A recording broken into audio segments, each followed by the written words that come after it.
You have to teach yourself to be a bureaucrat.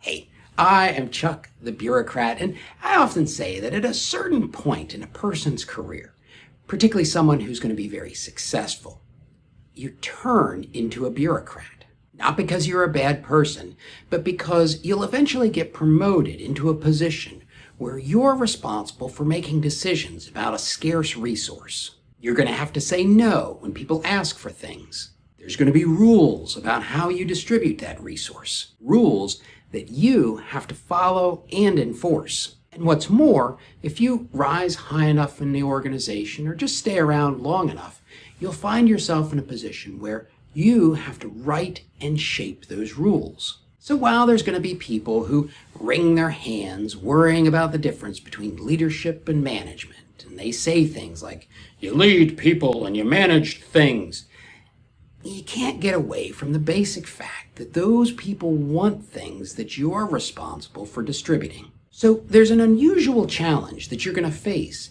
in your ascension into the bureaucracy. There is no course and very few books that will tell you what to do. For most people, they have to figure it out on their own. They have to piece together a mishmash of colloquial ideas just to muddle their way through. In effect, there's a bunch of mental models like the color of money or the 59-minute rule.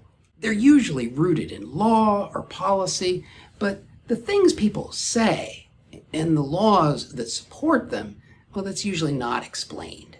The second piece of this that the new bureaucrat comes up against is the fact that in a world where everybody is competing for resources, nobody really gains anything by explaining what's going on. If they did explain it to you, they'd just be giving away power to another competitor. In most cases, even your boss views you as a competitor. So whether it's intentional or not, don't expect him to be handing you some kind of SOP.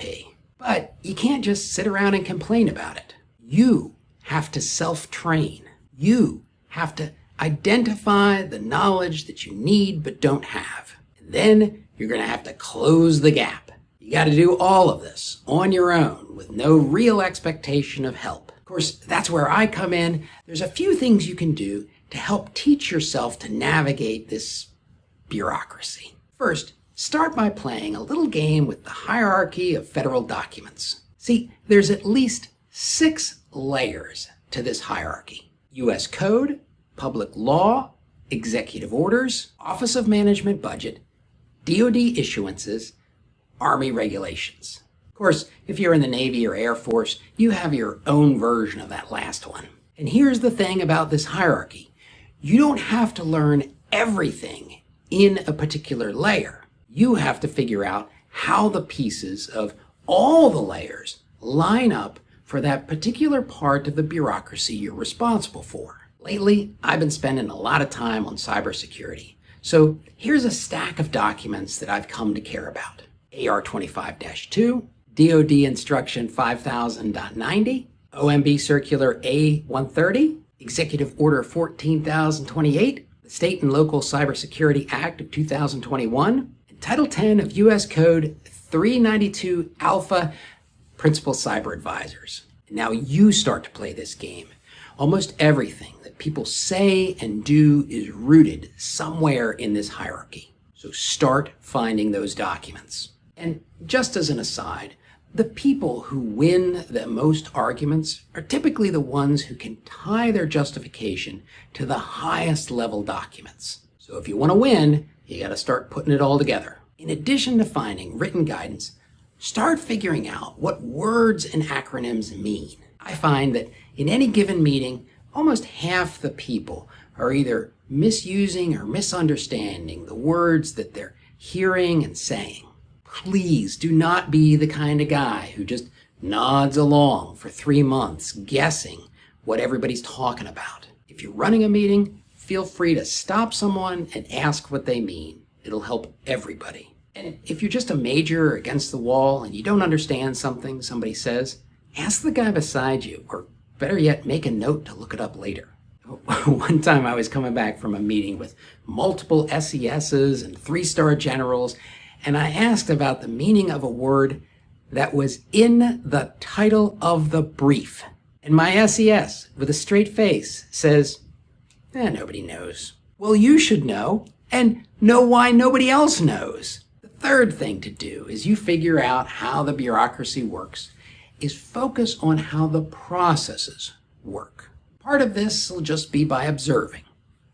Part of it will be by trying things and making mistakes. And part of it will come from the oral traditions that get handed down to you. The thing to keep in mind is that usually your boss can't help you.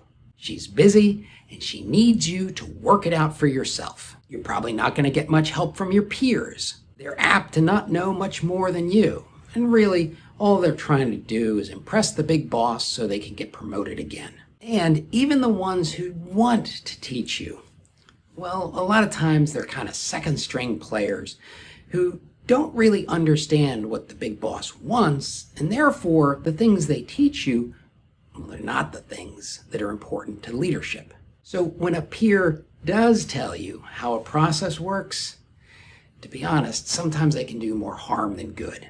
To really figure out how processes work, you're looking for a special teacher. You're looking for an old dude who has been running this process for years. Paradoxically, this teacher is likely somebody who is absolutely in the thick of things. And that means that you can't just burst in and demand their time, because in a lot of cases, they are very busy. But since they understand their process well, they also know when there are lulls in their process. Now, I gotta warn you, and you shouldn't be surprised, that the masters of the process have a lot to say about their process. You will probably have to guide them to answer the questions you have about their process. And at the same time, you have to be prepared that they may take you down some specific rabbit hole just so that they can fully answer your question.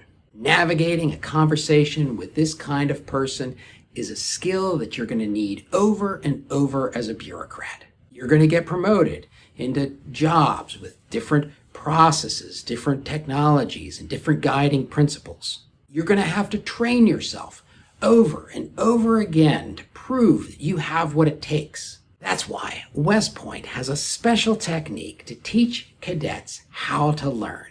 And if you're interested in seeing about that, watch this video.